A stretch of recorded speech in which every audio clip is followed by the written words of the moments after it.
Hello everybody and welcome to another episode of the Weapons of H3VR, and today we're taking a look at a classic, the SKS. This is one of the first weapons for the Soviets to be chambered in this cartridge, which is 7.62 by 39, I believe, which is the Soviets' first intermediate cartridge, which was developed in 1943-ish. And as a response to their experience during the war, they actually, in the war, started developing this thing. This is the SKS. It stands for something carbine made by Simonova something like that. 45. This was adopted in 45, I believe. It saw some limited field trials during the very end of World War II, but don't quote me on that. Don't quote me on that at all.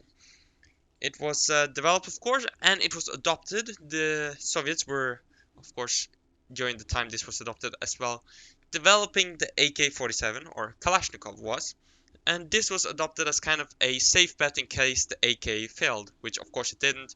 30 round detachable magazine, full auto, just better in every way.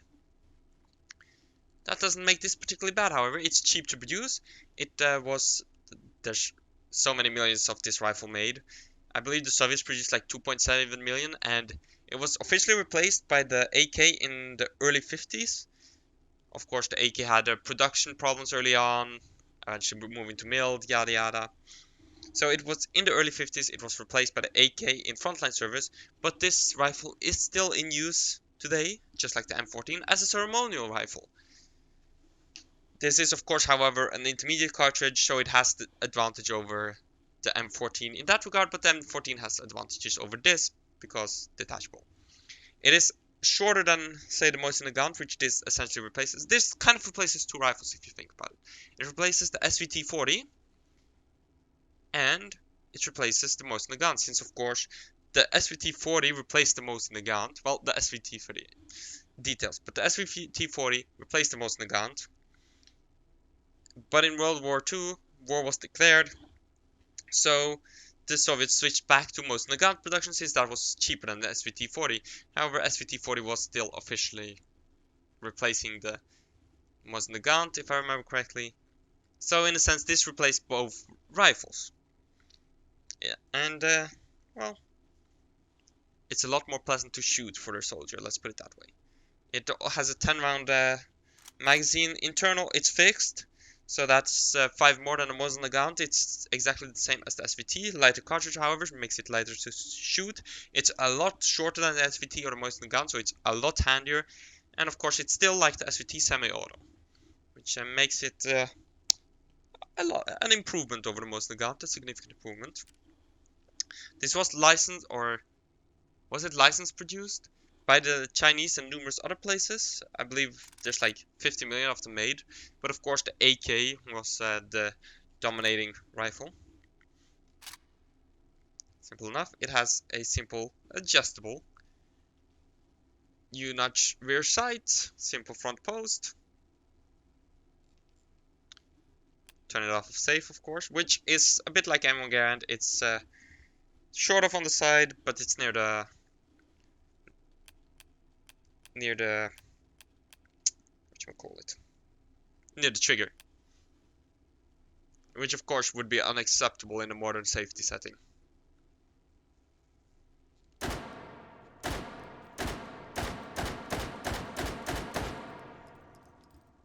And it locks open on empty, which is handy because you have to strip load it.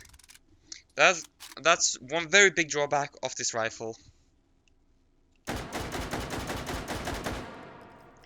Strip loading is just too slow, while the cartridge is very controllable compared to the Western alternatives, I guess. Compared to the Western semi-auto rifles, like the G3 and the FAL, the cartridge is just way more handleable. Reload is just too slow. So if there were to be war in the early 50s, reload-wise, the Allies would have had the advantage. But luckily there was no war, and of course the Soviets would soon adopt the AK. And of course, early Vietnam era, we would see AK versus M14, but that's not the topic of this video.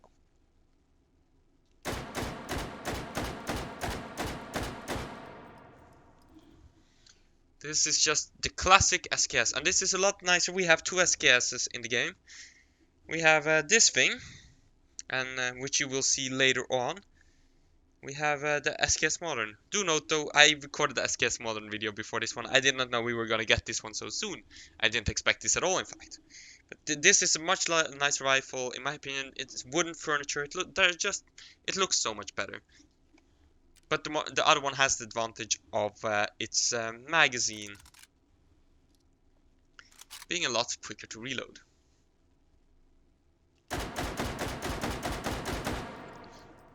But I think that covers the SKS. It's a nice rifle. I hope you all enjoyed this quick little look at the SKS.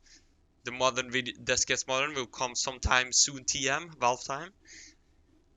Which is gonna depend on you, of course, because if you vote it, the SKS Modern will be next month. But if you don't vote it, it'll be maybe.